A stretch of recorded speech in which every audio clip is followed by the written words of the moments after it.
يا هلا، ازيكم عاملين ايه؟ بنات بنكي زون الحلوين، وحشتوني جدا. النهارده عايزه اكلمكم على تنت تحفه بيرا اسمه كده، بيرا. هو براند كوري. انا شفت ريفيوهات كتير عنه على اليوتيوب وحبيت اجربه بنفسي لما لقيته موجود قريب مني. الدرجات بتاعته كتير، يعني ده الإصدار الجديد، كان الأول من 1 ل15، دلوقتي لحد الإصدارات الجديدة نزل بعد 15 درجات تانية. أنا حبيت الدرجة دي قوي لأن هي بين الأورنج والأحمر والبينكي، حاجة كده درجة طبيعية جدا جدا. أوريكم الدرجة بتاعته. شايفين الباكج بتاعته تحفة ازاي؟ درجة 16. نفسي اللي تروح تشتري تجرب الدرجة دي، أول درجة هتتوهم بيها. هعمل لكم سواتش ليها عشان أوريها لكم.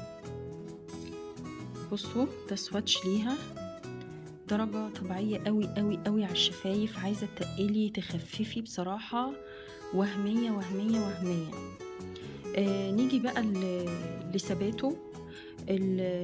هو بيثبت فترة كويسة جدا، وحتى لما بيتمسح بيبقى بواقي لون خفيفة باقية، بتعمل لون طبيعي للشفايف جدا جدا جدا. تحفة يعني بصراحة. اوريكم شكل اللون. طبعا هو شكله في الفرشة تقيل، شايفين طبعا ما بيبقاش كده يعني على الشفايف. سعره كان 180 جنيه، والسعر ده مش هتلاقوه عند حد اصلا، لان هو اونلاين بيتباع باغلى من كده بكتير، ب200 وشويه، وبشوف اسعار غريبه كده. السعر ده احلى سعر لقيته ليه. انصحكم تجربوه يا بنات، لان هو طري على الشفايف قوي كمان. يعني لما بتحطيه ما تحسيش ان منظر شفايفك ناشف او بيشقق او بيكتل في حتت معينه، لان هو كريمي مش ليكويد. فدي ميزه حلوه قوي ليه.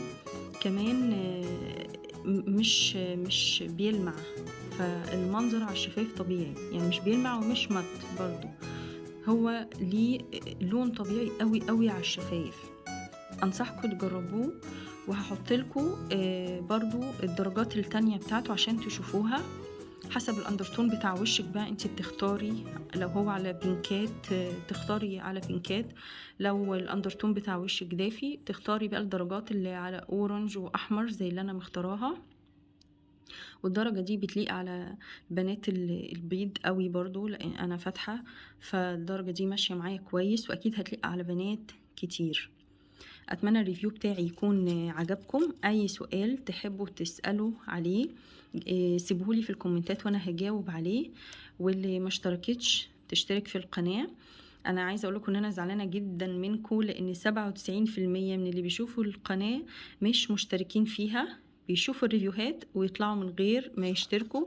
فيعني انا نفسي تشجعوني وتشتركوا في القناه وتكبروا العيله بتاعه بينكي زون، عشان تشجعوني ان انا اعمل لكم ريفيوهات اكتر. ان شاء الله معادنا مع ريفيو جديد قريب ان شاء الله. سلام.